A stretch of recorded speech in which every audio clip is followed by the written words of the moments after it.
தம்பி செல்போன் நோண்டாத. நீங்க மட்டும் நோண்டுறீங்க. ரொம்ப நேரம் பார்த்தா கண்ணு கட்டி போயிரும் தம்பி. உங்களை மட்டும் கண்ணு கட்டு பார்க்காதா? சரி, நம்ம தான் மாறணும் போல.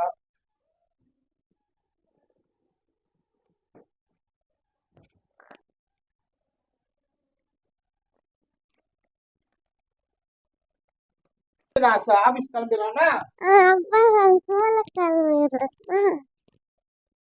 நானே இருக்கிறேன். போமா.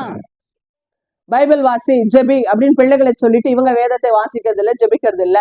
பிள்ளைகளை பார்த்து செல்போனை நோண்டாதானே இவங்க நோண்டி கொண்டு இருப்பார்கள். பிள்ளைகள் எப்படி மாறுவார்கள்? பிள்ளைகள் செய்யக்கூடாது என்று சொல்லி நினைக்கிற காரியங்களை நாம செய்தா பிள்ளைகள் வாழ்க்கையில் எப்படி மாற்றம் வரும்? நீதிமொழிகள் 22:6 பிள்ளையானவன் நடக்க வேண்டிய வழியிலே அவனை நடத்து, முதிர் வயதிலும் அதை விடாதிருப்பான் என்று சொல்லி நாம சரியா நடந்தோம் என்று சொன்னால் பிள்ளைகளை சரியா நடத்தலாம், பிள்ளைகள் நிறைவே காண்பார்கள்.